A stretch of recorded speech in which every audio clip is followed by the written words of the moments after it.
Samurai पुराने Japan के सबसे वीर योद्धा हुआ करते थे। उन्हें जापान में बहुत ही सम्मान की दृष्टि से देखा जाता था। एक समुराई को महान योद्धा बनने के लिए शरीर और मन को तोड़ देने वाले कठिन प्रशिक्षण से गुजरना पड़ता था। ये युद्ध के मैदानों से हार कर लौटने की बजाय वहीं शहीद होना पसंद करते थे। समुराई युद्ध के मैदानों में इतने घातक इसलिए सिद्ध होते थे क्योंकि इनके प्रशिक्षण के दौरान इन्हें अंदर से शांत, स्थिर और फोकस्ड रहना सिखाया जाता था। एक सच्चे समुराई योद्धा के अंदर कुछ हद तक जेन की विशेषताएं होती थी, क्योंकि ये अपने आप को खराब से खराब परिस्थिति में भी शांत और स्थिर रखने के लिए लंबे समय तक ध्यान का अभ्यास किया करते थे। एक बार की घटना है, एक समुराई योद्धा जो कि स्वभाव से थोड़ा घमंडी था, एक दिन एक जेन मास्टर को देखने आया।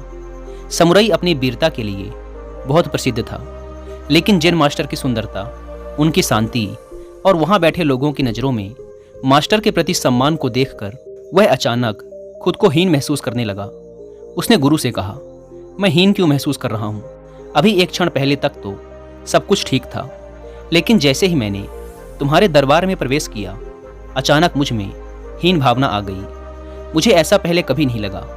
मैंने कई बार मौत का सामना किया है, लेकिन मुझे कभी कोई डर नहीं लगा। अब मुझे डर क्यों लग रहा है? गुरु ने कहा, रुको, जब बाकी सब चले जाएंगे तो मैं जवाब दूंगा। लोग पूरे दिन गुरु से मिलने आते रहे और समुराई प्रतीक्षा करते करते थकता जा रहा था। शाम तक मास्टर का कमरा खाली हो गया। तब समुराई ने कहा, अब क्या आप मुझे जवाब दे सकते हैं? गुरु ने कहा, बाहर आओ। पूर्णिमा की रात थी, चांद अभी क्षितिज पर उदय हो रहा था। मास्टर ने कहा, इन पेड़ों को देखो, ये वाला पेड़ आकाश में ऊंचा है और इसके बगल में यह छोटा है। वे दोनों बरसों से मेरी खिड़की के पास मौजूद हैं और इन्हें कभी कोई समस्या नहीं हुई। छोटे पेड़ ने कभी नहीं कहा, बड़े पेड़, मैं तुम्हारे सामने हीन क्यों महसूस करता हूँ?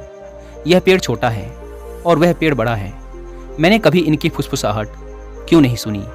समुराई ने कहा, क्योंकि वे तुलना नहीं कर सकते। गुरु ने उत्तर दिया, तो फिर तुम्हें मुझसे पूछने की जरूरत नहीं है, तुम्हें उत्तर पता है। दोस्तों, अगर हम अपने आसपास देखें तो पाएंगे कि हम में से ज़्यादातर लोग यही तो करते हैं। दूसरों से खुद की तुलना और खुद को दुखी करने का सबसे आसान तरीका है कि किसी ऐसे इंसान से खुद की तुलना करना शुरू कर दो जो किसी चीज़ में आपसे बेहतर हो। हमें ये समझने की ज़रूरत है कि हर इंसान किसी न किसी चीज़ में सामने वाले से बेहतर होता ही है। कोई भी इंसान हर काम में अच्छा नहीं हो सकता। इसीलिए हमें तुलना करने की बजाय सामने वाले की योग्यताओं का सम्मान करना चाहिए और हो सके तो उसकी तारीफ भी कर देनी चाहिए। इस कहानी में जेन मास्टर भी तो ये सोच सकते थे कि मैं समुराई जैसा महान योद्धा क्यों नहीं हूँ, पर क्योंकि वो जानते हैं कि हर इंसान की प्राथमिकता, रुचि और परिस्थिति अलग अलग होती है और उसी के अनुसार हर इंसान खुद को बनाता है, इसीलिए सभी एक जैसे नहीं हो सकते। तो इस कहानी से हम यही सीख कर जा सकते हैं कि खुद की दूसरों से तुलना करना व्यर्थ है। ये केवल हमें दुखी ही करता है। और अगर आपको कुछ करना ही है तो अपने से अधिक योग्य व्यक्ति के जीवन से अच्छी आदतों को लीजिए और उन्हें अपने जीवन में अपनाइए और आगे बढ़िए।